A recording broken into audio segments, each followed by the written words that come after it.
Buen día. Vamos a continuar con la clase de Neurociencias 1 acerca de los componentes celulares neuronales. Para poder continuar con la clase de hoy, hay que tomar en cuenta las moléculas que hemos estudiado en la clase pasada. Acuérdense de la molécula de fosfolípido en donde está compuesto por una cabeza polar, ¿sí? Donde le da la característica que se puede unir al agua, porque los lípidos que componen en la línea roja son un conjunto de átomos de carbono e hidrógeno, del cual no tiene carga eléctrica, pero aquí sí tiene carga eléctrica y ya vamos a ver la función más adelante. Tenemos aquí la molécula de aminoácidos donde está compuesto por un carbono central, por un grupo carboxilo, por un grupo amino, el hidrógeno y la cadena lateral. Acuérdense que cuando se unen varios aminoácidos me forman son los polipéptidos y las proteínas. Aquí tenemos la molécula de carbohidrato, ¿sí? En donde corresponde a una hexosa, porque tiene 6 carbonos. Y la glucosa sería un ejemplo de la hexosa. Acuérdense que es muy importante estudiar la glucosa porque proporciona, en ese caso, la energía celular. Y tenemos a los nucleótidos donde están formados por el grupo amino, la pentosa, que contiene solamente 5 carbonos, este carbohidrato, y tenemos el fosfato, que son 3. Entonces aquí corresponde a un nucleótido que cumple dos funciones. Es la encargada de la moneda energética, el ATP, ¿sí? Que es lo que como utiliza las células, la utilización de la energía, y también produce el código genético, el ADN y el ARN. Aquí está representado el conjunto de moléculas y de átomos del cual se van a organizar. Fíjense que aquí lo que representa son los átomos y que esos átomos van a formar lo que corresponde a moléculas, que sería esta. Estas moléculas, dependiendo si es un carbohidrato, si es un lípido, ¿ok? Van a formar otras moléculas o se unen con otras moléculas y van a cumplir una función en específica según el tipo de molécula que estemos hablando y según la organela en el cual estemos estudiando. Ya vamos a ver más adelante lo que corresponde a organelas. Fíjense que estas proteínas, en este caso, sí, que está unido a otras moléculas que corresponden al código genético, están dentro, por ejemplo, de las mitocondrias, que es una organela. Esa organela está dentro de una célula, que es esta, y esas células se unen a otras células que forman un tejido. Ese tejido, por ejemplo, puede ser la piel y que estamos estudiando, por ejemplo, la piel que corresponde al dedo pulgar. Entonces, al revés sería, en el dedo pulgar está la piel, ¿verdad? En la piel está compuesto por un conjunto de células que se unen unas a otras, que serían esta, una célula, y esa sería otra célula.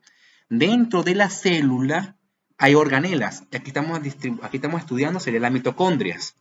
Estas mitocondrias dentro contienen moléculas. En este caso, estas moléculas pueden ser proteínas y el código genético representado por nucleótidos. Estas moléculas están compuestas por átomos y según los átomos, la unión de ellas, me van a formar los distintos tipos de moléculas. ¿Ok? Eso quiere decir que la clase pasada prácticamente hemos estudiado esta parte. Ahora falta estudiar lo que corresponde a la función de las moléculas con su organela.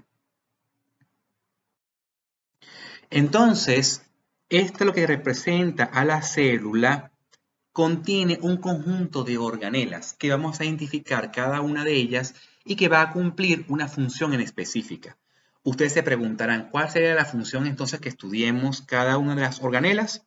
Pues resulta que las organelas, que lo que compone a una célula, representa a cualquier célula y eso involucra a las neuronas. Eso quiere decir de que las neuronas contienen organelas en su interior que cumplen funciones en específicas. Entonces, lo que está delimitada la célula corresponde a la membrana plasmática, ¿ok? Que es lo que envuelve a la célula. Dentro de la membrana plasmática divide el líquido en dos compartimientos. Un líquido intracelular porque está por dentro de la membrana plasmática, que sería todo lo que está aquí, ¿ok? Y el líquido extracelular porque está por fuera de la célula. Extra significa fuera. Eso quiere decir que lo que está dibujado aquí en azul representaría al líquido intracelular, ¿ok? Porque lo delimita la membrana plasmática. Entonces, vamos a identificar algunas organelas que se encuentran dentro de la célula. Primero tenemos al núcleo celular, que es este que se encuentra aquí, ¿ok?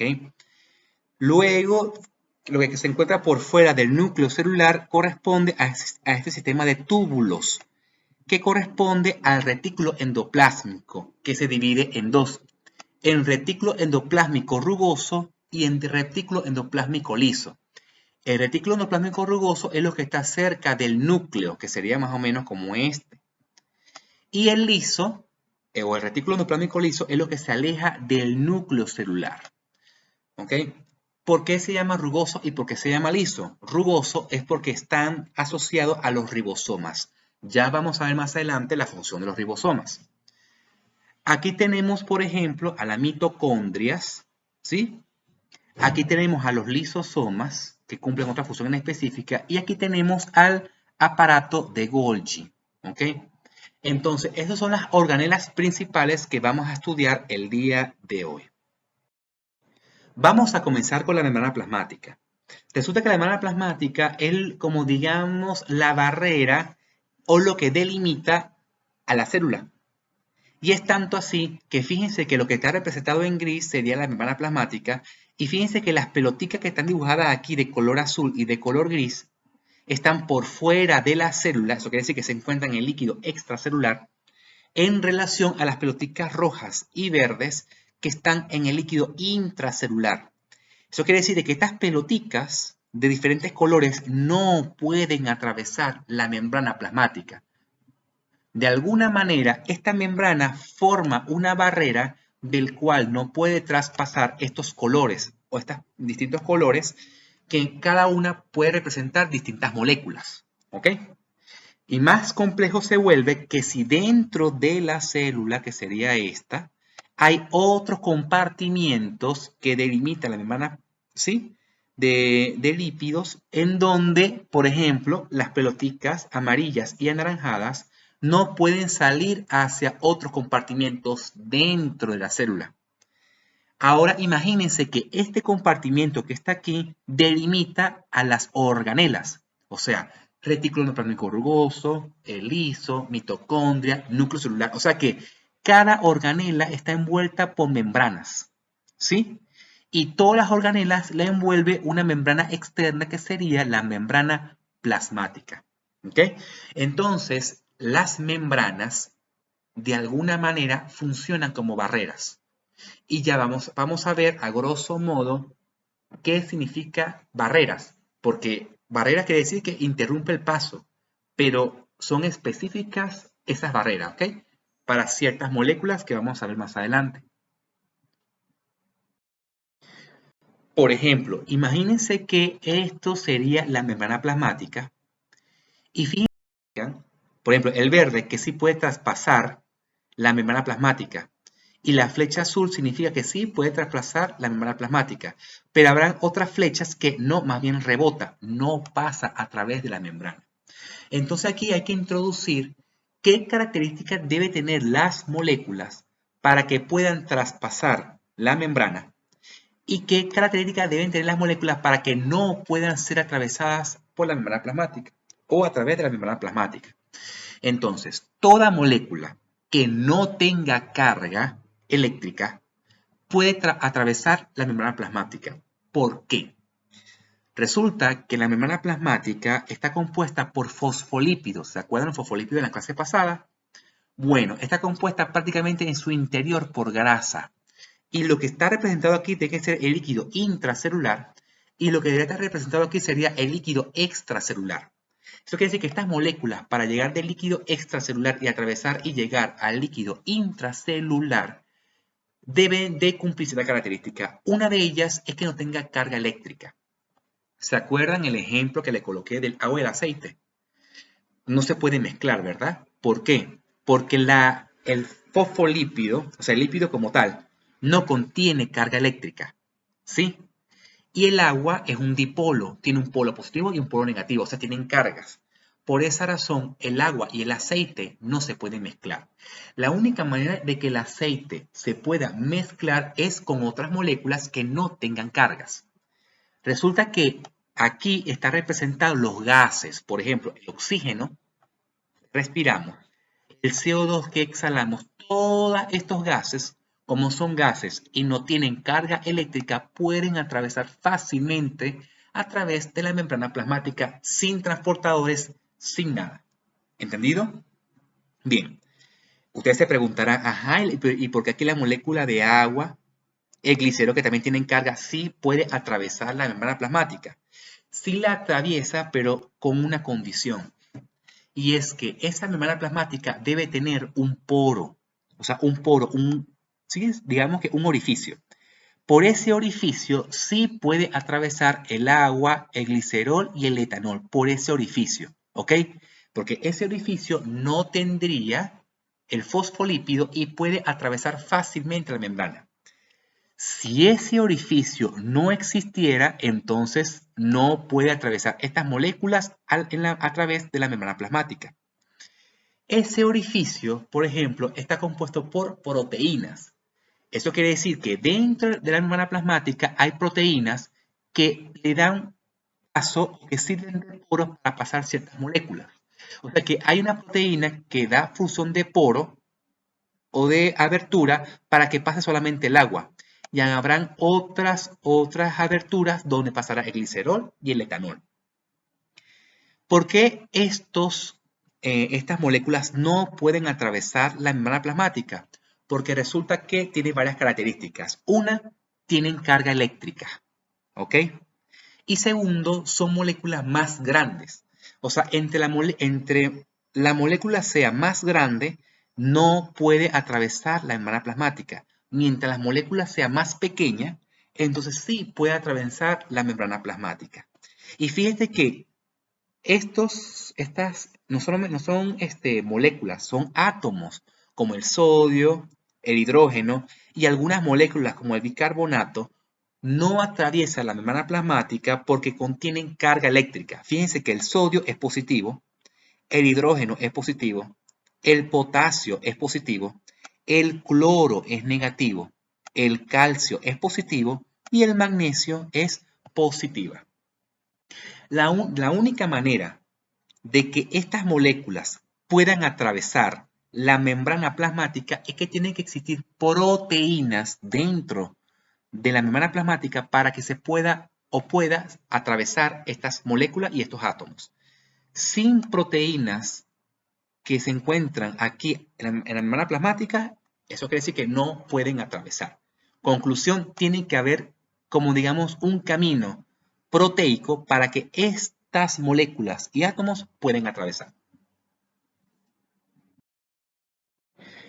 Como sirve de barrera la membrana plasmática, como se evidencia aquí, fíjense que pueden existir señales fuera de la célula y que tenga contacto justamente con la membrana plasmática y que esa membrana plasmática existan proteínas que dan señales dentro de las células, a pesar de que la señal no atraviese la membrana plasmática y que esas señales generen cambios intracelulares que den una respuesta específica, ¿ok? Fíjense que este es un tipo de señal y este es otro tipo de señal y que estas señales, según el ambiente del cual se desenvuelva, entonces van a generar una respuesta específica, ¿ok? Y esto es importante porque imagínense que esto sea una neurona y que esa neurona esté esperando una señal o azul o una señal verde para que se pueda activar o no esta neurona.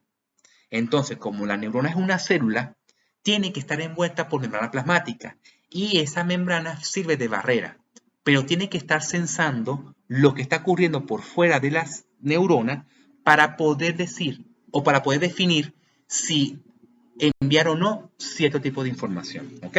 Pero vamos poco a poco. Entonces, ¿de cómo está compuesta la membrana plasmática?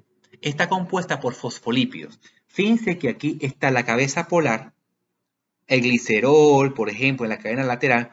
Y fíjense aquí se forman los pececitos, que serían el lípido, ¿ok? O los lípidos.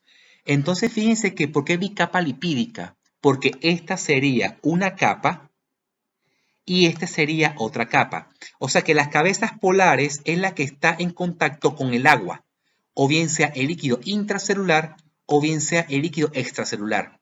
Y como el lípido como tal no tiene carga, se va a unir con los otros lípidos de la otra capa.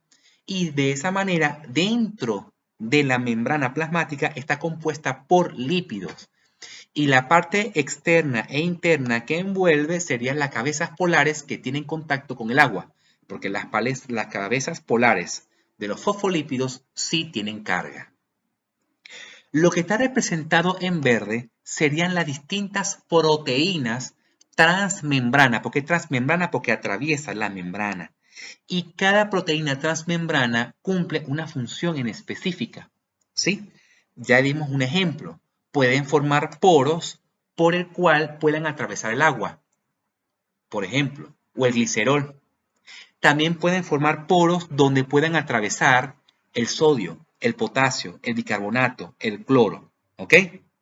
También van a formar transportadores que van a transportar específicamente aminoácidos, que van a transportar, por ejemplo, carbohidratos, entre otras cosas. Eso quiere decir que las proteínas que se encuentran en la membrana plasmática cumplen la función, en este caso, de transporte.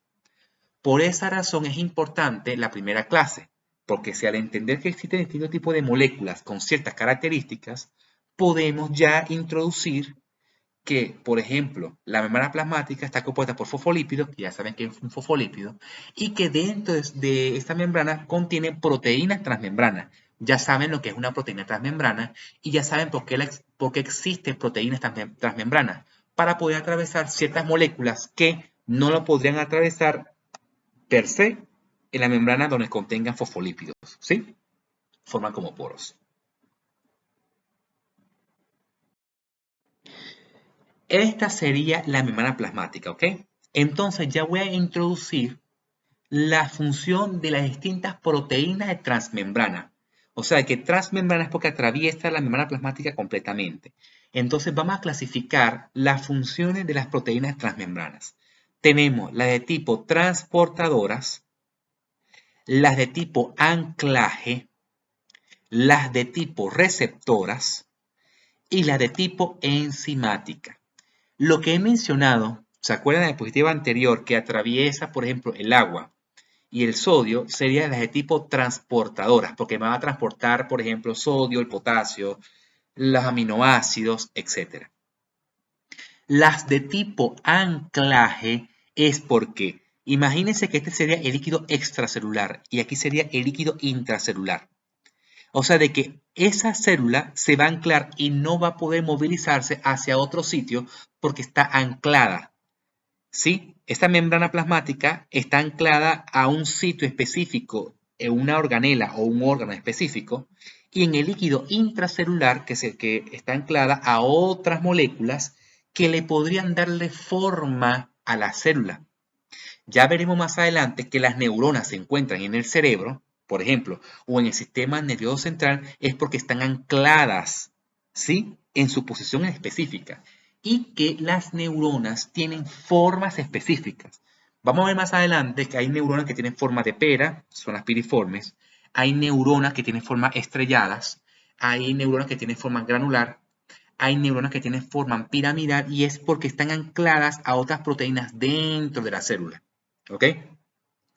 Hay otras proteínas que son receptoras. ¿Por qué receptoras? Porque esta recibe una señal que sería la pelotica aquí roja y que esto hace de que configure esta proteína transmembrana y den señales dentro de la célula. ¿Sí? ¿Se acuerdan de la diapositiva anterior donde habían señales azules y verdes? ¿Sí?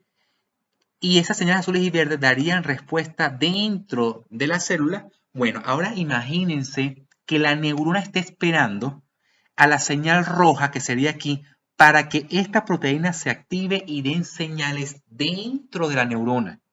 Y esas señales dentro de la neurona dan señales o envían información hacia otras neuronas para que puedan responder de manera adecuada. ¿Sí? Imagínense lo complejo que sería si esta pelotica roja representaría los neurotransmisores. Por ejemplo, dopamina, serotonina, acetilcolina, y que estos neurotransmisores lleguen a estas proteínas transmembrana de tipo receptora y me den la señal dentro de la neurona según el tipo del neurotransmisor. O sea que si llega dopamina a este receptor, entonces ejerce una función específica. Si llega serotonina, entonces da una función específica. Si es dopamina, entonces el centro del placer, el neurotransmisor del placer. Si es oxitocina, entonces el neurotransmisor del bienestar. ¿Sí? Por ejemplo, si es serotonina, entonces sería el neurotransmisor de la felicidad, porque eso es lo que genera la respuesta neuronal. Por esa razón, vamos a ir poco a poco introduciendo, ¿sí?, los conocimientos de lo más básico hasta lo más complejo desde el punto de vista de las funciones de la neurona a nivel cerebral. Porque nuestro objeto de estudio es la mente y la mente se aloja en el cerebro. Y por último tenemos a las moléculas proteicas de tipo enzimáticas, en donde de por sí pueden ser señales digamos, de tipo química o mecánica, generen algún tipo de transformación química. Por ejemplo, aquí representa la molécula X se transforma en una molécula Y gracias a estas enzimas, ¿sí? Conclusión, tenemos aquí los distintos tipos de funciones de proteína transmembrana y cada una de ellas cumple una función específica, ¿ok? O sea, fíjense lo complicado que sería estudiar los millones y millones de proteínas que ejercen millones y millones de funciones en nuestro cuerpo. Pero vamos a centrarnos en el sistema nervioso, tanto central como periférico, específicamente para estudiar o enviar, recibir información en el sistema nervioso central. Más adelante voy a definir lo que significa sistema nervioso central y periférico. Entonces, como ya se había hablado que como la membrana plasmática funciona como barrera, que se representa aquí, entonces las proteínas pueden servir que esta proteína transmembrana transporta nucleótido. Esta proteína transmembrana transporta azúcar. Esta proteína transmembrana transporta aminoácidos. Este canal proteico transmembrana transporta sodio. Dentro de la célula contiene organelas. Este lisosoma contiene, sí, proteína transmembrana que transporta hidrógeno. Esta sería, por ejemplo, las mitocondrias, donde están dos membranas, una membrana externa e interna de las mitocondrias. Y esta proteína transmembrana transporta ATP, que es un nucleótido, ¿se acuerdan? Y aquí transporta otra molécula que sería el piruvato. Eso quiere decir que existen distintas moléculas transportadoras que van a transportar, valga la redundancia, distintos tipos de moléculas específicas. Ahora vamos a estudiar el núcleo celular. Fíjense que el núcleo celular es una organela que se encuentra pues, dentro de la célula y que cumple la función de almacenar el material genético. ¿Okay? El material genético no es más que el conjunto de nucleótidos. Ya sabemos que los nucleótidos están compuestos por la base nitrogenada, la pentosa y los grupos fosfatos. O sea, es una cadena de nucleótidos que forman el código genético y se diferencian en dos, en ADN y en ARN. Básicamente, las células también se clasifican si hay presencia de núcleo o no. Por ejemplo, si tiene presencia de núcleo serían las células eucariotas y van a haber células que no tienen núcleo, que serían los procariotas. Por ejemplo, las células de nuestro organismo, ¿okay?, incluyendo las neuronas, son células eucariotas porque contienen núcleo, al igual que las células que componen las plantas, pero las células que componen una bacteria, sí, serían los procariotas, que esta no sería el objeto de estudio de la clase de hoy, sino los eucariotas, porque contienen el núcleo celular y almacenan el material genético. Fíjense que alrededor del núcleo se encuentra el retículo endoplásmico rugoso, y si ustedes se dan cuenta, a estas pelotitas azules que están alrededor del retículo endoplásmico rugoso son unas estructuras proteicas que se llaman ribosomas. Ya vamos a ver más adelante la relación del ribosoma en relación al material genético. Entonces, el núcleo celular es una organela que se encuentra dentro de la neurona y contiene el material genético. El material genético, como les dije, se clasifica en ADN y en ARN. ¿Se acuerdan? En la clase pasada hemos hablado del ácido ribonucleico y el ácido desoxirribonucleico, porque una contiene oxígeno y la otra no. En la pentosa, ¿sí? El carbohidrato pentosa que se encuentra en el nucleótido. Bueno, el ADN es lo que está confinado dentro del núcleo y el ARN puede estar o dentro del núcleo o fuera del núcleo. Ya vamos a ver más adelante la diferencia entre ADN y el ARN. Hay que tomar en cuenta que la estructura del ADN es una doble cadena de nucleótidos. Fíjense que aquí tenemos un nucleótido, ¿verdad? Aquí tenemos otro nucleótido, tenemos otro nucleótido y tenemos otro nucleótido. ¿Sí? Y fíjense que aquí color azul, aquí tenemos uno, aquí tenemos otro, aquí tenemos otro y aquí tenemos otro, ¿ok? Fíjense que está representado con doble cadena, cuya parte externa de la cadena está compuesta por fosfato y la pentosa, como se muestra aquí, ¿sí? Y fíjense que lo que está dentro representa a las bases nitrogenadas, y es purina que se une con la pirimidina, los que tienen dos anillos cíclicos en relación con un anillo cíclico, ¿ok? Que eso hemos hablado en la clase pasada. O sea, de que la doble cadena se une es a través de las bases nitrogenadas. Eso quiere decir de que esta cadena se puede interferir en su comunicación si de alguna manera se interrumpe la comunicación o la conexión entre estas dos bases nitrogenadas. Eso quiere decir de que si yo separo aquí, serían dos cadenas, la cadena azul y la cadena roja, que se uniría a través de las bases nitrogenadas, ¿ok? Y ellas forman lo que representa el alfa hélice. Fíjense que esta es la cadena roja, ¿verdad? Que sería esta. Y esta representa la cadena azul, que sería esta. Y dentro lo que está representado en amarillo serían las bases nitrogenadas. Lo que está representado en rojo y en azul sería el grupo fosfato o los grupos fosfatos y la pentosa. Así se estructura el ADN, el adenosín, el ácido desoxirribonucleico, disculpen. ¿Ok? Aquí se evidencia la doble cadena de ADN que se unen a través de sus bases nitrogenadas. Recuerda que la parte externa está compuesta por fosfato y por pentosa y la parte interna está compuesta por la base nitrogenada. Resulta que la única manera de leer el código genético es separar la doble cadena de ADN. ¿Por qué? Porque la secuencia de base nitrogenada se encuentra en la parte interna, ¿sí? Cuando se unen. Entonces, fíjense que la única manera de leer el código genético es desenrollando y abriendo la doble cadena de ADN para así poder una proteína leer la secuencia de bases nitrogenadas, que forman parte de una secuencia de nucleótidos. ¿Por qué digo desenrollar? Porque resulta que el cromosoma es el enrollamiento del ADN. O sea, está súper enrollado. La única manera de que digamos, se pueda leer el código genético es que el cromosoma se desenrolle y genere una cadena lineal, ¿sí?, de ADN para que pueda ser leída.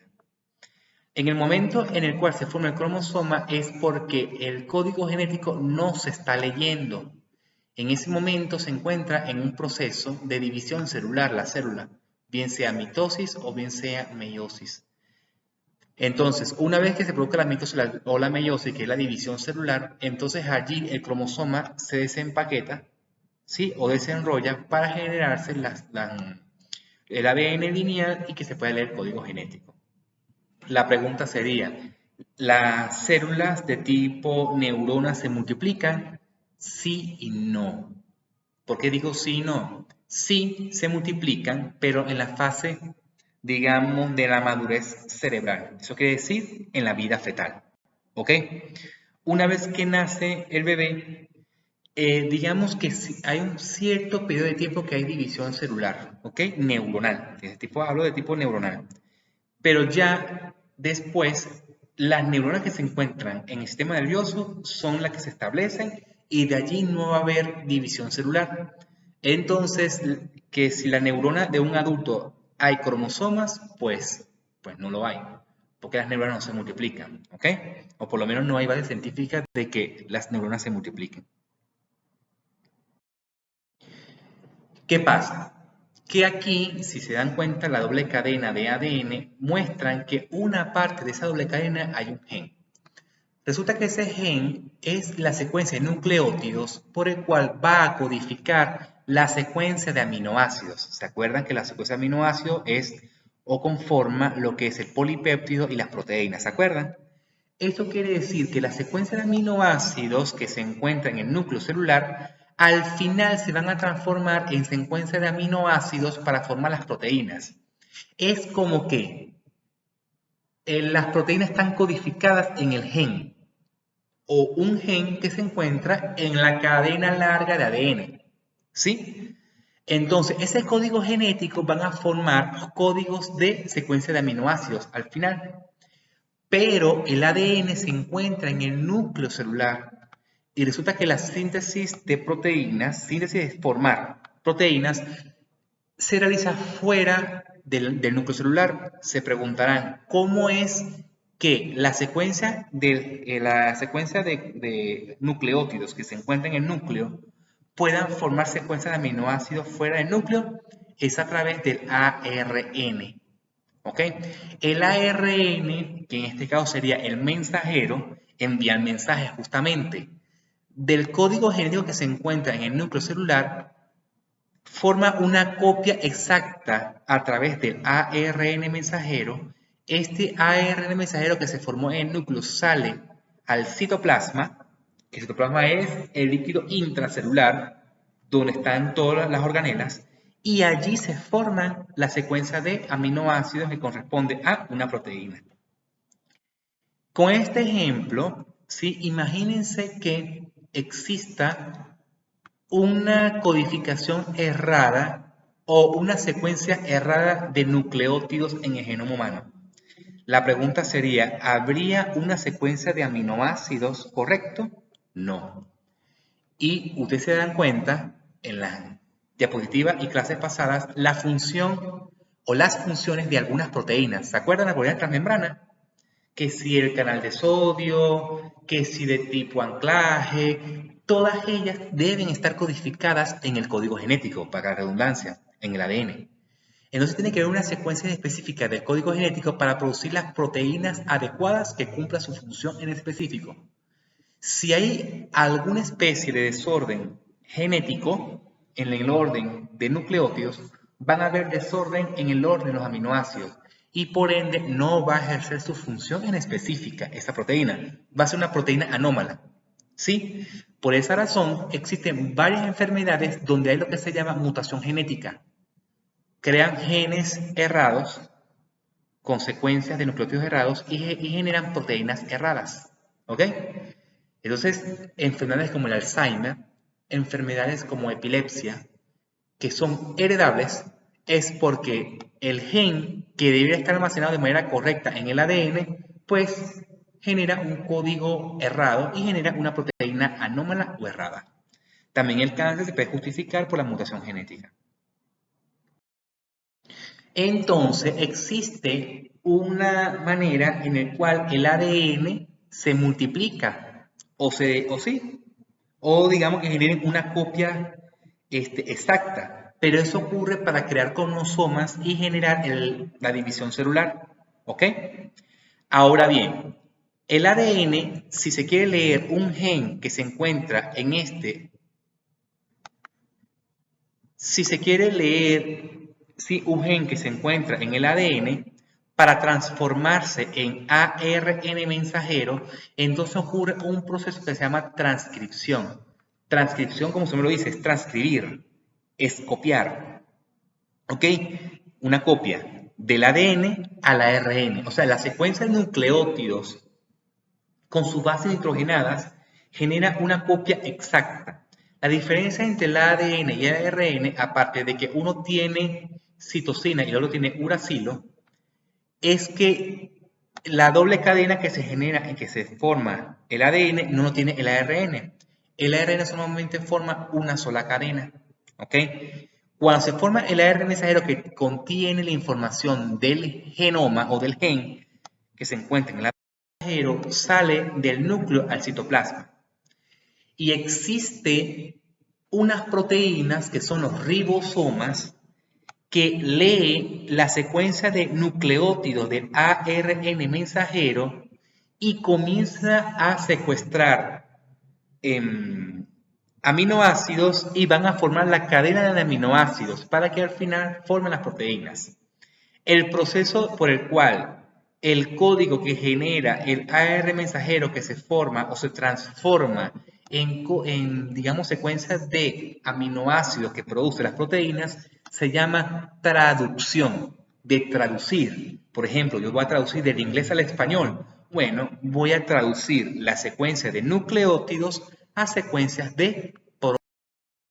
Entonces, fíjense que aquí se encuentra la célula completa. Lo que está en rosado sería el citoplasma, que es el líquido intracelular. Digamos lo que está en blanco sería el líquido extracelular. Y fíjense que aquí tenemos el código genético a través o está conformado por el ADN. Ese ADN doble cadena se separa para leer la secuencia de nucleótidos a través de la base nitrogenada. Me forma el ARN mensajero. Ese ARN mensajero, que es donde se contiene la información del gen que se encuentra en el ADN, sufre un proceso que se llama splicing o corte y empalme. Aquí no me voy a detener. Simplemente este ARN mensajero que se encuentra en el núcleo sale del núcleo celular, ¿ok? Y esto lo que está en rojo sería el ARN mensajero.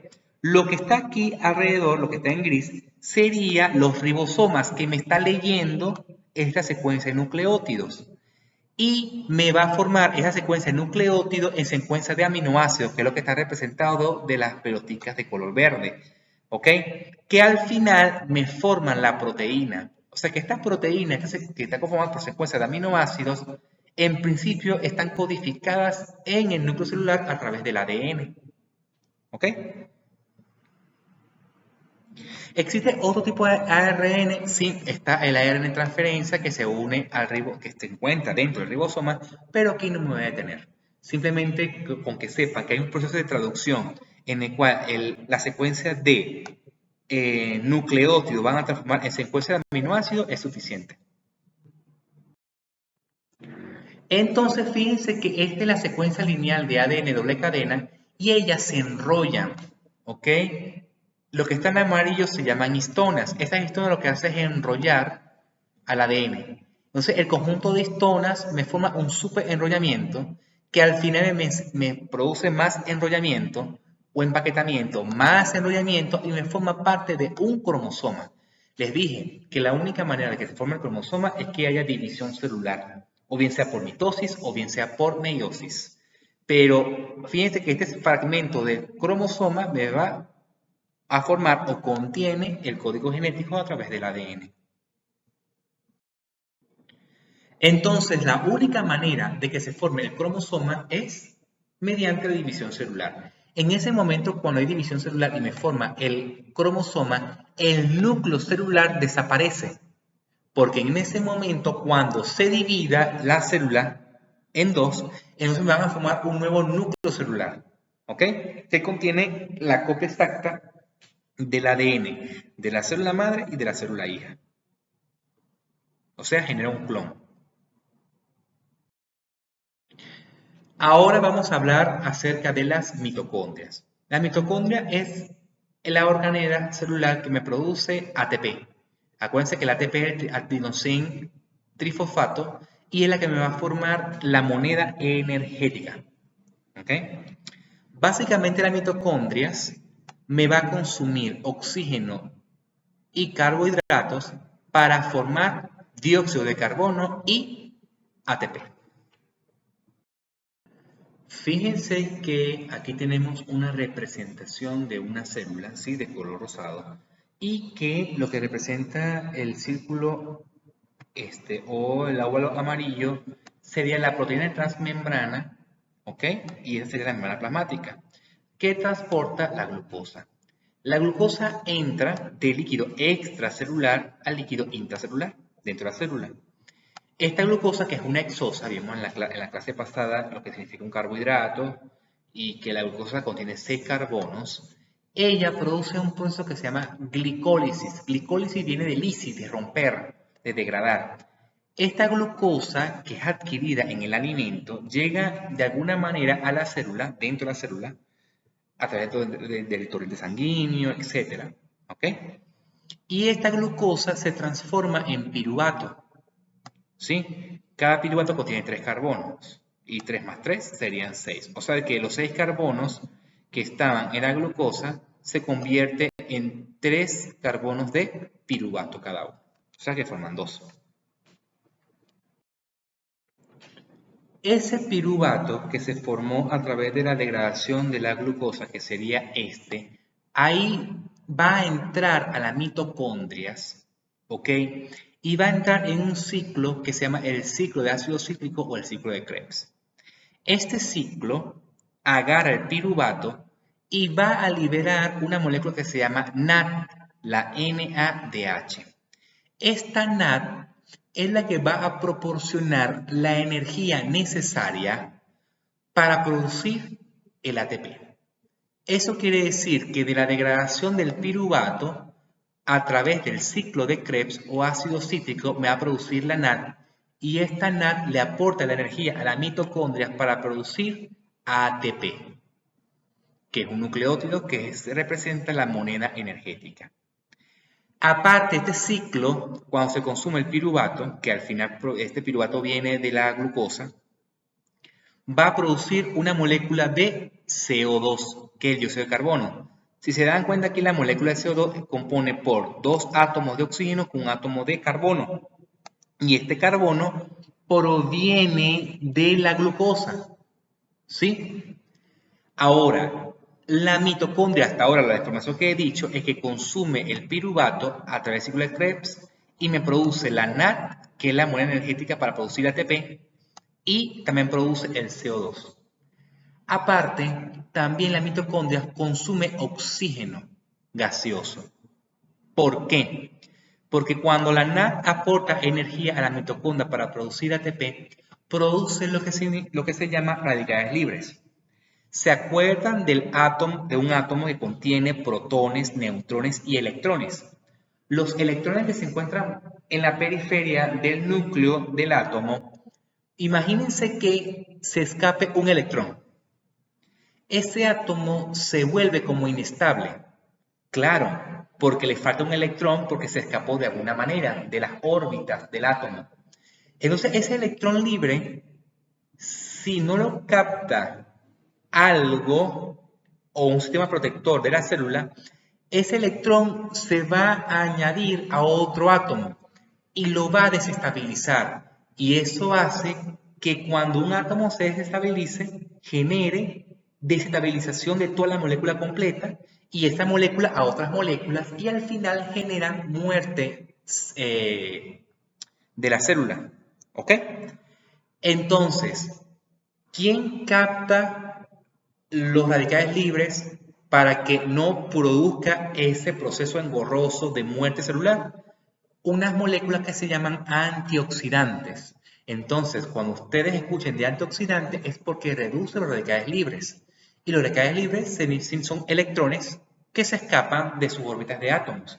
Entonces lo que hace es secuestrar ese electrón y evitar de que la célula se muera. ¿Ok? Por esa razón, aquí hago entre paréntesis, existen antioxidantes que protegen a la neurona. No que tome vitamina C, no que tome ciertos alimentos que son antioxidantes, claro, porque al disminuir la cantidad de electrones libres, entonces allí evitaríamos la muerte neuronal, de alguna manera. ¿Ok? Porque naturalmente en la mitocondria producen electrones libres o se escapan electrones como radicales libres porque el proceso del ciclo de Krebs, la producción de NAD, y ese NAD produce energía para producir, valga la redundancia, el ATP, genera radicales libres. ¿Quién capta ese electrón? El oxígeno. Entonces el oxígeno como que de alguna manera actúa como un antioxidante, pero si el oxígeno no se transforma en otra molécula, ese oxígeno se vuelve también radical libre y comienza a destruir a las otras moléculas. Ese oxígeno se transforma en agua. ¿Se acuerdan que el agua está formada por un oxígeno y dos hidrógenos? Bueno, cuando ese oxígeno agarra ese electrón, que es radical libre, tiene que, a juro, atrapar dos hidrógenos para transformarse en agua y se vuelva una molécula estable. ¿Ok? Entonces, al final, las mitocondrias me consume la glucosa en forma de piruvato y ciclo de Krebs. Me consume el oxígeno para que al final produzca el CO2 o el dióxido de carbono y la energía importante que es el ATP. ¿Ok? Por esa razón nosotros inhalamos a nivel pulmonar oxígeno y exhalamos, ¿verdad?, hacia el ambiente CO2 o dióxido de carbono. O sea que al final estamos exhalando el dióxido de carbono que una vez fue alimento y fue ingerido a través del alimento. Y de esta manera una célula o una neurona, que es el objeto de nuestro estudio, produce energía. Solamente quiero que vean aquí que este es el ciclo de Krebs, que se encuentra en las mitocondrias y que me van a formar ciertas moléculas que son importantes para el estudio de la comunicación entre una neurona y otra. Aquí tenemos una molécula que se llama glutamato y otra molécula que se llama GABA, que es el ácido gamma-amino butírico. El glutamato es un neurotransmisor excitador. Ya más adelante vamos a hablar lo que significa un neurotransmisor. Y tenemos el GABA, que es un neurotransmisor inhibidor. ¿Ok? Todas ellas provienen del ciclo de Krebs, que la producen las mitocondrias. Para que se fijen aquí que en las mitocondrias dentro contienen unas membranas, ¿sí? Contienen unas membranas internas en el cual hay unas proteínas transmembrana que me transforman el ADP más fosfato en ATP. ADP es adenosín difosfato, o sea que tiene dos fosfatos. Para transformarse se pegue a otro fosfato y me genera el adenosín trifosfato, que son tres fosfatos. Y fíjense que está la NAD, que al final aporta energía a esta membrana interna de la mitocondria y me va a transformar, o le aporta energía a esta proteína transmembrana que genera la producción del ATP. Este ATP obviamente tiene que salir de las mitocondrias para que genere energía a cualquier parte de la célula. Ya sabemos cómo se produce el CO2 a nivel de las mitocondrias. Fíjense que ese CO2, por ser gas, ella puede llegar a la sangre fácilmente, ¿ok? Eso quiere decir de que dentro de la célula, donde se encuentra la mitocondria, cuando produce el CO2, ella puede llegar al vaso sanguíneo, a la sangre, y de la sangre llegar a los pulmones para ser exhalado. Pero este CO2 se une con el agua, ¿ok?, en la sangre y me forma bicarbonato e hidrogeniones al final. ¿Sí? Eso quiere decir de que, en primer lugar, el CO2 puede modificar el pH sanguíneo, que es la cantidad de hidrogeniones o de hidrógeno protonado, ¿sí?, que se encuentra en un líquido, en este caso la sangre. Y puede también cambiar el pH en el órgano del cual se produzca el CO2, y eso incluye el sistema nervioso. Lo otro que hay que tomar en cuenta es que el CO2 puede modificar el flujo sanguíneo del cerebro. Por ejemplo, cuando hay poco CO2, poquito, va a producir disminución del flujo sanguíneo cerebral. ¿Ok? Y cuando hay mucho dióxido de carbono o CO2, va a producir aumento del flujo sanguíneo cerebral. Poco CO2, poca irrigación o poca sangre o poco flujo a nivel cerebral. ¿Ok? Mayor CO2, mayor flujo sanguíneo cerebral para así eliminar el CO2 que se está acumulándose en el cerebro. Entonces, más adelante van a tomar en cuenta, ¿ok? O se van a dar cuenta que existen maniobras de cómo disminuir el dióxido de carbono a nivel cerebral para ver si desencadena ciertas patologías desde el punto de vista neurológico, ¿sí? Pero eso va en relación o va relacionado a estudiar la parte o el área de la neuropsicología. Eso más adelante. Ahora vamos a hablar de otra canela que se llama retículo endoplásmico rugoso. Retículo endoplasmático es una estructura que tiene forma de túbulos, ¿ok? De forma tubular, lo que está representado aquí de color verde. ¿Por qué rugoso? Porque justamente lo que está por afuera de este sistema de tuberías es las ribosomas. ¿Se acuerdan de los ribosomas que hemos estudiado para la síntesis de proteína o la producción de proteína a través de la secuencia de aminoácidos, a través del ARN mensajero? Bueno, una vez que se genere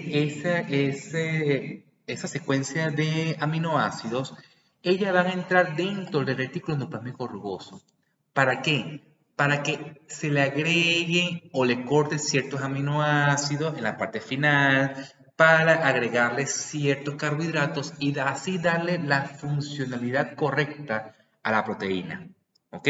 O sea, la proteína una vez creada tiene que plegarse, pero tiene que plegarse de manera correcta, agregar algunos carbohidratos para darle la función específica y correcta a dicha proteína. ¿Ok? Eso ocurre dentro del retículo endoplásmico rugoso.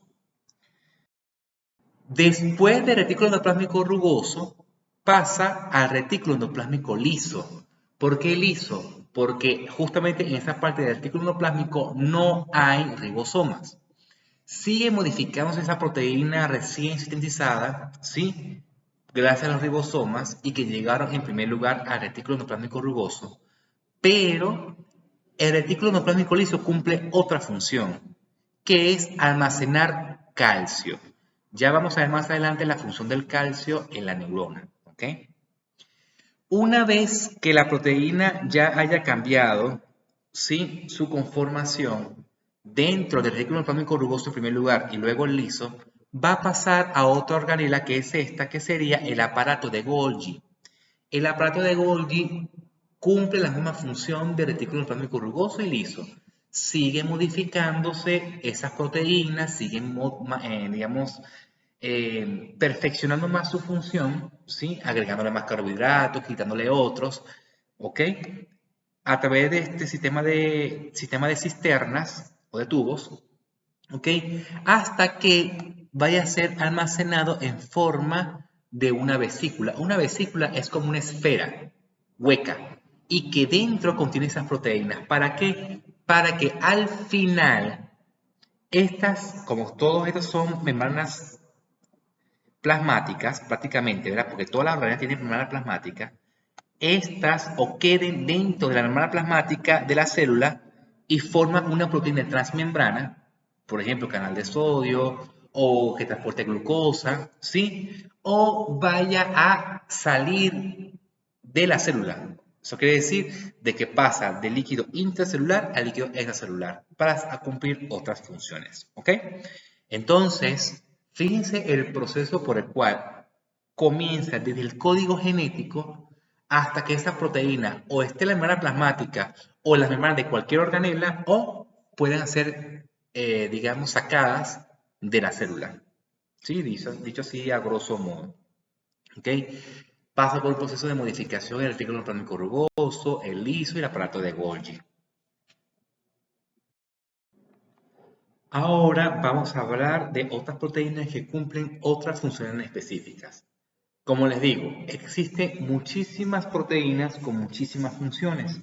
Entonces vamos a hablar de otras proteínas que generan, digamos, la forma de la célula. Por ejemplo, esta célula tiene forma cilíndrica, ¿sí?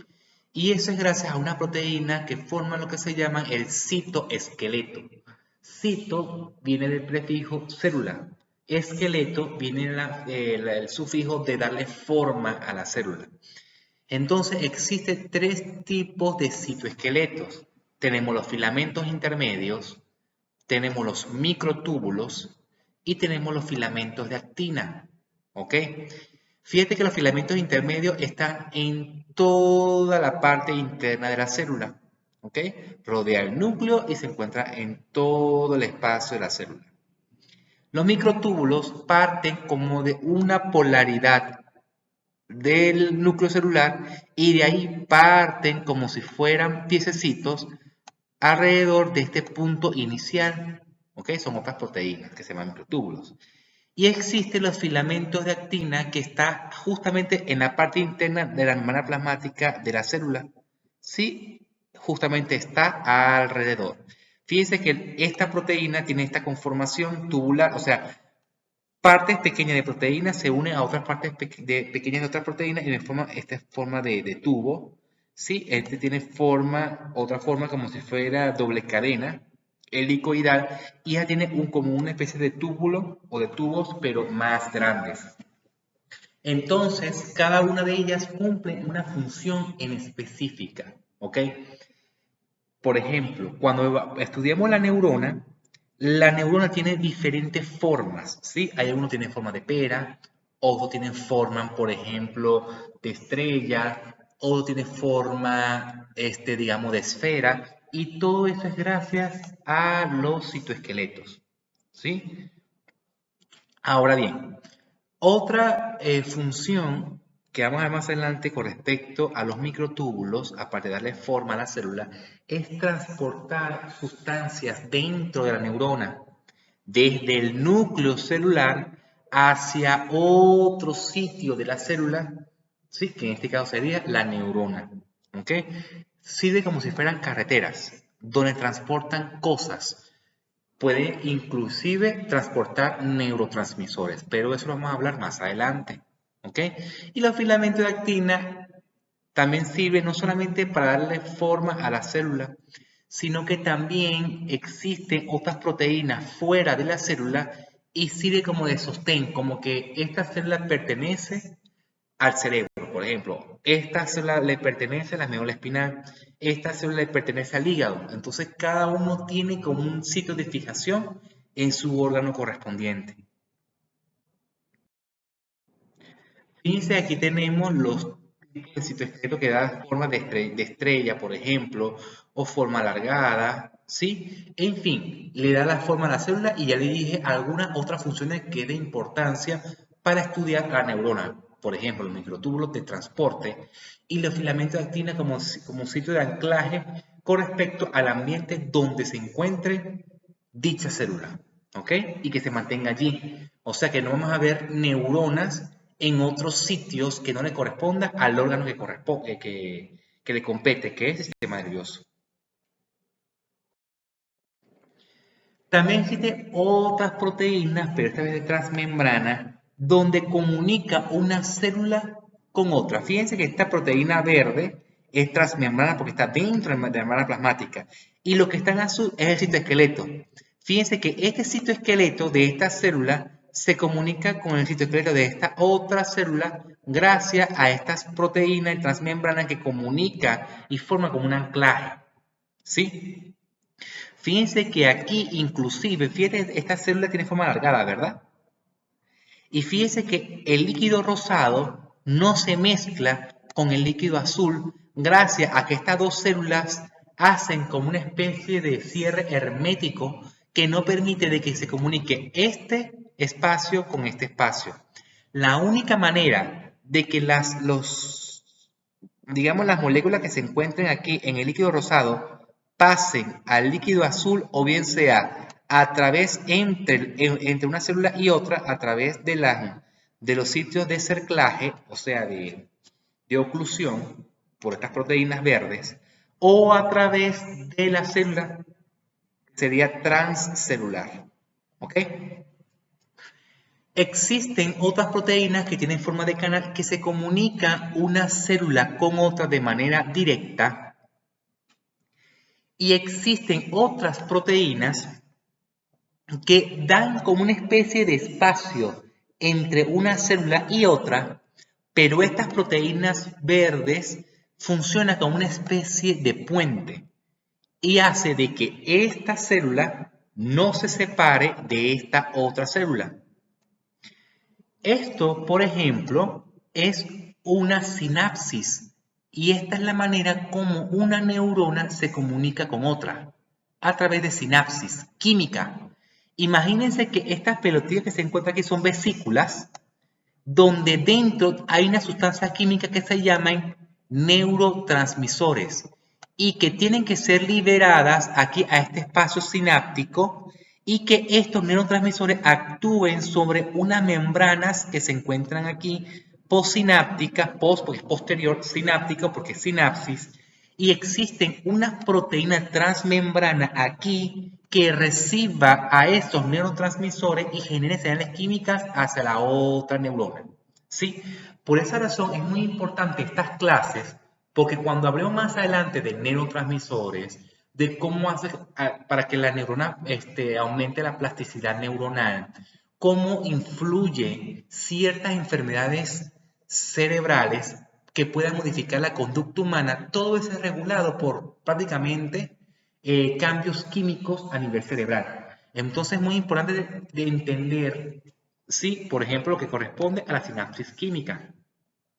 Y fíjense que aquí, esta vesícula que puede ser generada por por el aparato de Golgi, ¿ok? Que se una a la membrana presináptica, porque es previo, que sería esta, se una y puede liberar el neurotransmisor que está acumulado en esta vesícula. Entonces, o este motor sináptico a través de esta vesícula sináptica. Pero también imagínense que si esta célula se activa, por ejemplo, y entre cierta sustancia química puede pasar directamente a través de estos canales hacia la otra célula, que es de un tipo de sinapsis que ocurre entre una neurona y otra y se llama sinapsis eléctrica, no química como esta. Eléctrica porque ciertos iones, o sea, ciertos átomos que tienen carga eléctrica, pueden pasar por acá directamente sin esperar una señal eléctrico-química para comunicar una neurona con otra. Bueno, ya hemos visto todas las organelas principales que constituyen a una célula y que cada organela cumple una función específica y algunas proteínas que cumplen una función específica, bien sea transmembrana como transportadores, canales, anclajes, ¿sí? Enzimas, por ejemplo, o las proteínas intracelulares que dan la forma a la célula, que son los citoesqueletos, o ciertas proteínas transportadoras dentro de las organelas, ¿sí? Ya hemos visto el proceso por el cual el código genético genera al final una proteína, ¿ok? Que se comunica el ADN con el citosol a través del ARN mensajero, que produce una secuencia de aminoácidos gracias a la traducción que se produce a través de los ribosomas de la secuencia de los nucleótidos del ARN mensajero a la secuencia de aminoácidos para las proteínas, que esas proteínas ingresan al retículo endoplasmático rugoso y se llama rugoso porque tiene ribosomas. Esas proteínas sufren unas modificaciones, llegan al retículo endoplasmático liso, liso porque está desprovisto de ribosomas. Esa proteína se traslada hacia el aparato de Golgi, producen otras transformaciones en las proteínas, le agregan carbohidratos, le quitan algunos aminoácidos para que ejerzan la función correcta, ¿sí? Y luego estas proteínas o se quedan como transmembrana en la célula, que cumple una función específica, lo que hemos mencionado anteriormente, o sea, digamos, traspasa del líquido intracelular al extracelular y vaya a la sangre, o se queda allí mismo en la célula por fuera, o estas proteínas van hacia otras organelas a cumplir otras funciones, ¿sí? Hablamos de la mitocondria, que es la que produce el ATP, ¿ok? Degrada la glucosa, consume oxígeno, produce agua, produce CO2 y produce el ATP, que es la moneda energética. Todo ello ocurre en una célula. Y fíjense que aquí que nuestra célula de estudio va a ser la neurona. La neurona es nuestra célula de estudio. Y por ser célula, contiene todas las organelas que le acabo de mencionar. ¿Ok? Tal cual. consume oxígeno, produce dióxido de carbono, tiene mitocondrias, tiene aparato de Golgi, tiene núcleo, fíjense aquí está el núcleo, ¿ven? Celular donde se encuentra el código genético, o sea, es una célula tal cual. Y fíjense que aquí está la membrana plasmática por fuera y fíjense que adentro tiene proteínas, el citoesqueleto que da la forma de esta, de estrella. ¿Ok? Fíjense que existe otras neuronas que tienen forma de pirámide. Y lo que está aquí en el centro es el núcleo celular, ¿no? O sea, es una célula, contiene todos los elementos que le expliqué anteriormente. ¿Qué pasa? Que la célula tiene partes, o la célula que corresponde a la neurona tiene partes, que es básico, que tienen que saberlo ustedes para estudiar de aquí en adelante todos los procesos, digamos, electroquímicos y conductuales, ¿sí? Que corresponde al sistema nervioso central, específicamente el encéfalo, que es nuestro objeto de estudio. Fíjense que aquí tenemos a lo que corresponde al cuerpo neuronal o el soma neuronal. En el cuerpo zona contiene o se encuentra el núcleo celular. Lo que está alrededor del soma, que es lo que está dibujado aquí, representa a las dendritas, ¿ok? Que es la continuación del soma. Lo que está aquí sería el cono de arranque o segmento inicial. Y la única fibra que está alargada, que ustedes ven aquí, se llama axón. O sea que una neurona contiene un soma, varias dendritas y un único axón que llega acá. Y aquí lo que está aquí sería los botones sinápticos o axónicos, que serían estos. ¿Ok? Lo que está en azul afuera se llama vaina de mielina. ¿Ok? Eso sería como un corte donde se puede ver la parte interna que sería el axón, que es la continuación del soma, y lo que está envolviendo por fuera sería la vaina de mielina. Fíjense que esta vaina de mielina no se continúa perfectamente, sino que deja como un espacio aquí. O sea, esta es una vaina de mielina, deja un espacio, otra vaina de mielina, otro espacio. Este espacio se llama nódulo o nodo de Ranvier. ¿Ok? Ya más adelante vamos a dar la especificidad y la función de esos nodos de Ranvier. ¿Ok? Entonces, esas son las estructuras básicas de una neurona. No solamente de una neurona, de todas las neuronas tiene el cuerpo neuronal o el soma, tiene dendritas, tiene axón y tiene el terminal axónico. Claro, la comunicación entre el axón y el soma está el cono de arranque o el segmento inicial. Fíjense que aquí, si se dan cuenta, la vaina mielina o la mielina es otra célula aparte de la neurona, ¿no? Que hace es envolver al axón. ¿Ok? Entonces, la vaina mielina lo conforma otra célula y el axón es lo que conforma a la neurona. ¿Sí? Ya vamos a ver más adelante la función de la vaina mielina. Aquí hay otras estructuras como el cuerpo de Nissen, por ejemplo, que son unas proteínas que se encuentran dentro de la célula que no los quiero enredar en esa parte, ¿sí? Y fíjense aquí que habla de sinapsis. Ya hemos hablado de la sinapsis, ¿verdad? Tenemos la eléctrica y la química, cuando hablamos de las proteínas transmembranas que comunican una célula con otra. Entonces, aquí está representada una sinapsis química, o sea, que dependen de la liberación de neurotransmisores para que esta célula, que es otra neurona, active a esta otra neurona. ¿Ok? Fíjense que aquí tenemos otra representación, pero aquí hay una información extra. Aquí tenemos el cuerpo neuronal, tenemos las dendritas, tenemos el segmento inicial que es el cono de arranque o cono axónico, y aquí tenemos el axón y tenemos la placa terminal o tenemos también los botones axónicos. Fíjense que aquí hay unas flechas que me dibujan una dirección que va de las dendritas al cuerpo neuronal, segmento inicial o cono de arranque, va hacia el axón y luego termina en el botón axónico, ¿verdad? Esta es la manera por la cual viaja la información a través de la neurona. Va de las dendritas, cuerpo neuronal, cono de arranque, axón y termina la información en esta célula a través del botón axónico. Imagínense que en vez de esta estructura sea otra neurona. Entonces esta otra neurona, ¿dónde está aquí? Serían las dendritas y el cuerpo neuronal. O sea que la sinapsis ocurre entre el terminal axónico con las dendritas y el cuerpo neuronal de otra neurona. ¿Sí? O sea de que aquí, en esto que está representado en negrito, es otro axón de otra neurona que hace sinapsis con la dendrita de esta neurona. Esto que está en negro aquí, esto que está en negro aquí son axones de otras neuronas que hacen sinapsis química en la dendrita y el cuerpo neuronal de esta neurona. ¿Ok? Igual ocurre aquí.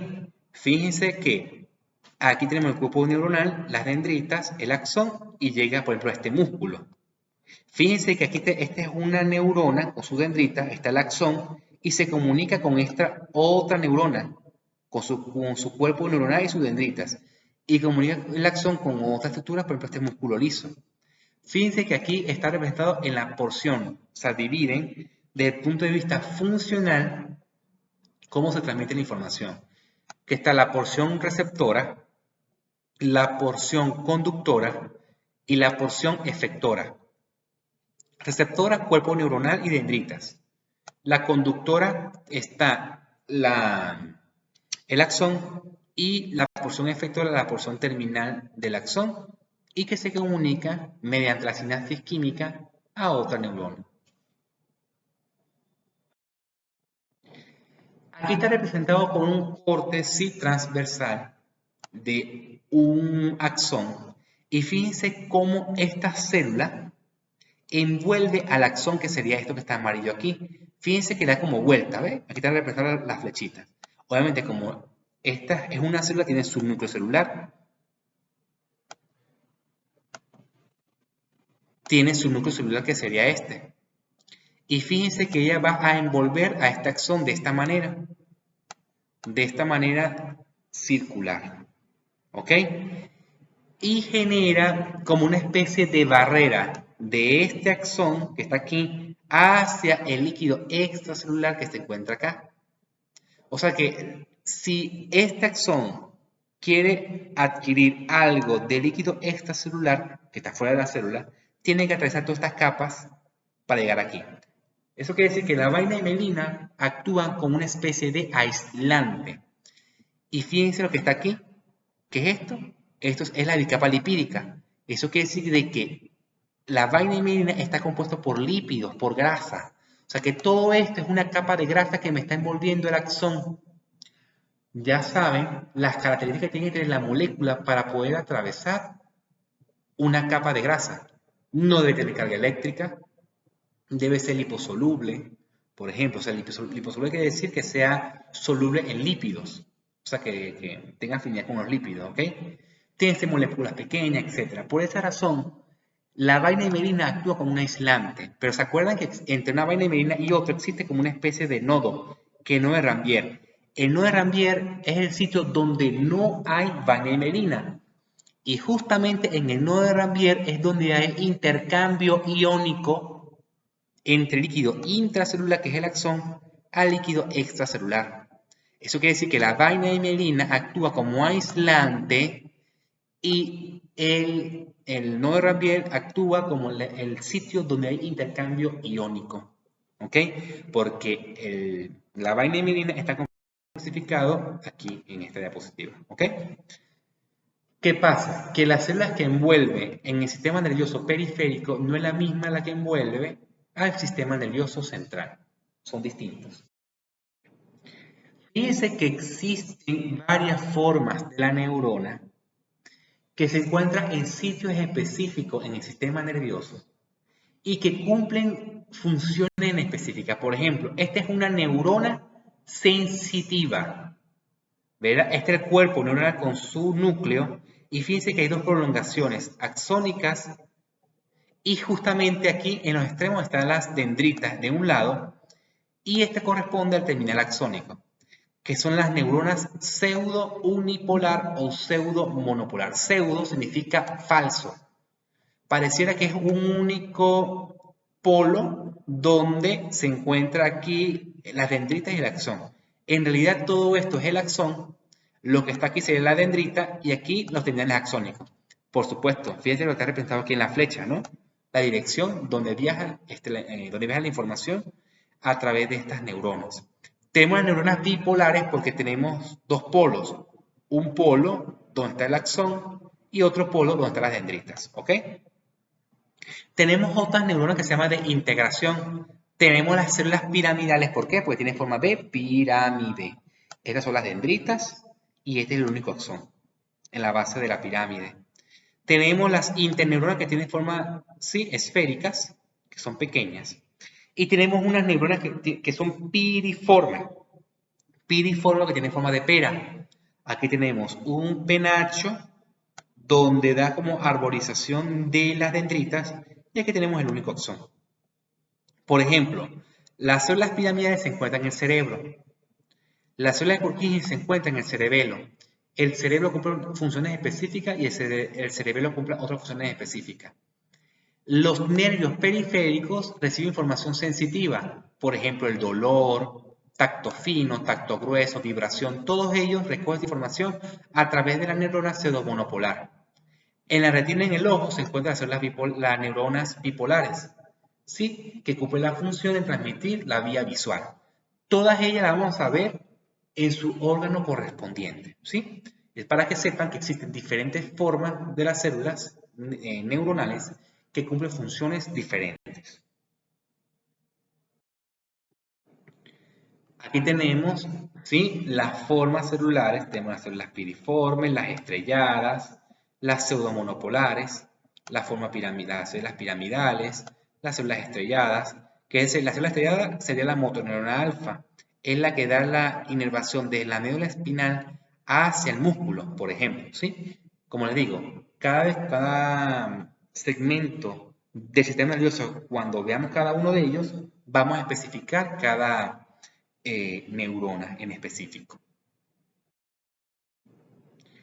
Ese conjunto de nervios, ¿sí? No es un único nervio, sino que hay varios nervios que se unen unos con otros. Fíjate que sería un axón, este sería otro axón, este sería otro axón, que está envuelto por la vaina himerina, ¿ok? Que sería este, ¿verdad? O sea que el conjunto de axones me van a formar el nervio como tal, periférico.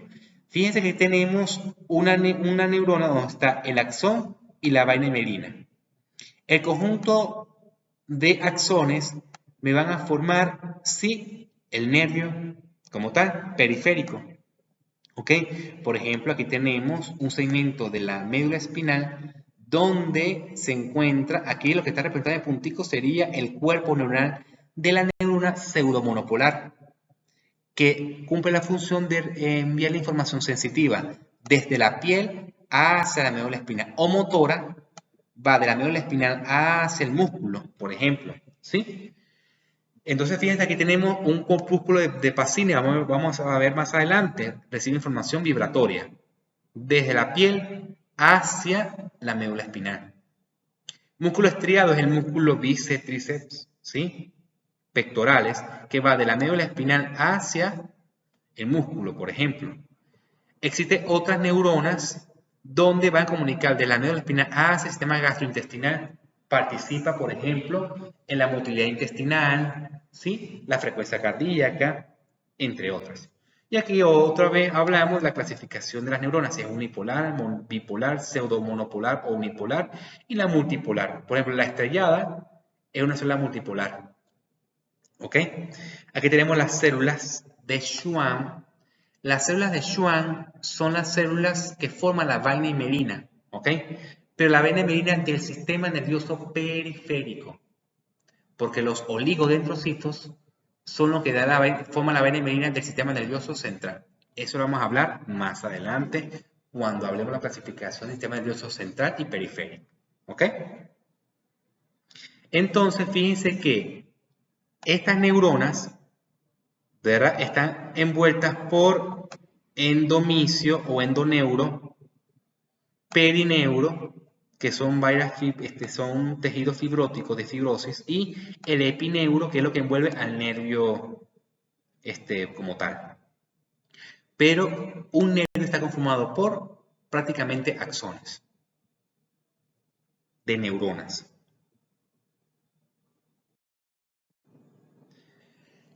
¿Existen solamente neuronas en el sistema nervioso? No. Las neuronas tienen que estar acompañadas de otras células, del cual cumplen funciones diferentes a la neurona.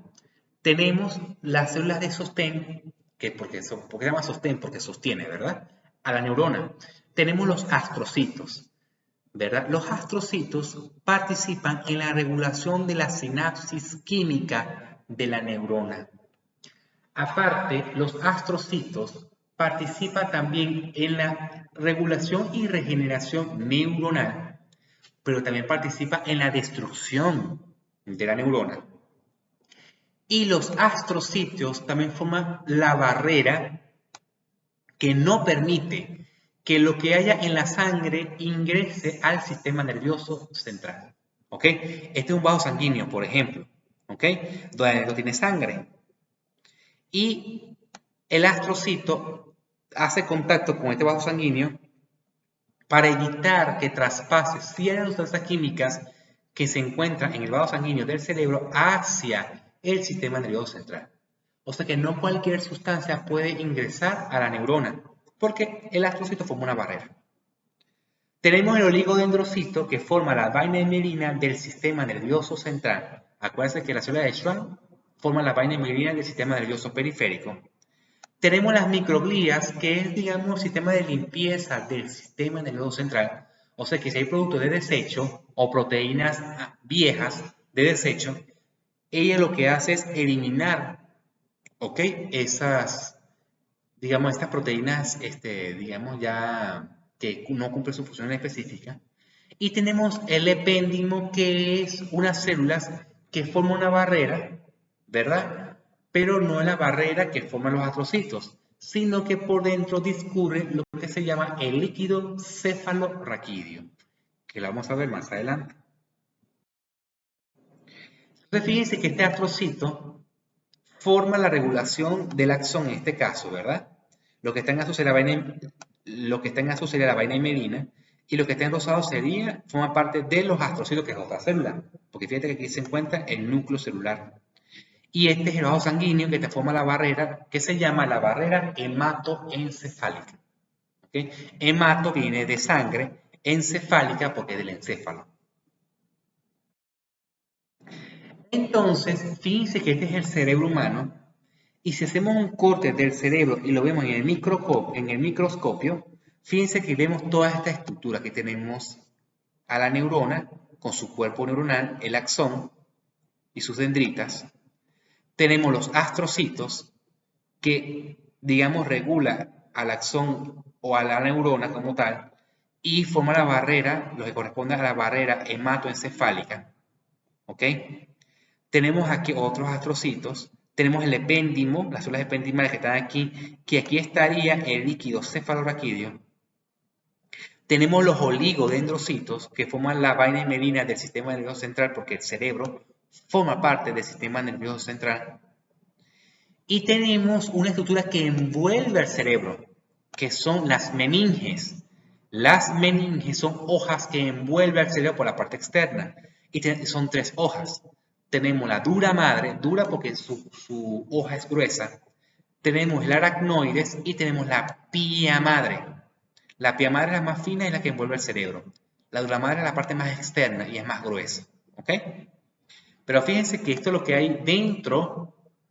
Sí, por ejemplo, en este caso sería de la corteza cerebral. La corteza tiene la parte externa, ¿okay?, del cerebro. Y aquí tenemos el vaso sanguíneo, donde discurren sustancias químicas importantes para la regulación de la función, en este caso sería cerebral. Entonces aquí representa el conjunto de neuronas que se organizan en una área del cerebro. Fíjense que aquí hay diferentes formas celulares distribuidas en una forma en específico. Por ejemplo, en la capa 5 tiene forma piramidal, ¿sí? En la capa 4 tiene forma granular. Entonces, esta distribución hace que cumpla una función en específica en el cerebro y que deben de dominar, ¿sí? Las funciones de una célula. ¿Qué organela se encuentra dentro de la célula? En este caso sería la neurona, para poder entender los procesos electroquímicos que justifica la conducta humana. ¿Ok? Va a llegar un momento que ustedes van a entender qué significa estas capas, pero lo importante aquí es, a este nivel, saber que existen formas celulares que se distribuyen en forma específica y que cumplen una función en específica. Por ejemplo, yo sé que estamos hablando aquí de la sustancia gris del cerebro. ¿Ok? Una parte. Entonces, para ir culminando, repasar y recordar cómo envía la información en la neurona. Desde las dendritas y cuerpo neuronal, pasa por el axón y hace sinapsis o transmite su información a través de una sinapsis química. Aquí hacia el músculo, por ejemplo. Y aquí sería de una neurona a otra, hasta llegar al sitio donde debe de recibir la información. ¿Ok? Y el sistema se vuelve complejo porque no solamente existe una neurona, sino un conjunto de neuronas que hace un conjunto de funciones específicas. Imagínense que tiene una neurona A, un circuito neuronal del lado B, un circuito neuronal del lado C y aquí hay una neurona final. Entonces, dependiendo de la información que llega aquí y el conjunto de información que se maneja en este circuito neuronal, al final va a depender de la intensidad de la información o del estímulo de esta neurona final. Fíjense que aquí hay un conjunto de X y otra una flecha, es porque hay algunas señales en el cual inhibe la función de alguna manera o inhibe el envío de información de unas neuronas, mientras que se activa la información o se envía la información de otras neuronas, que eso ya veremos más adelante y poco a poco. Bueno, esto es lo que corresponde a la clase de hoy de los componentes de una neurona. Les recomiendo que repasen estos temas para estar al día y así poder abordar de manera adecuada los siguientes temas.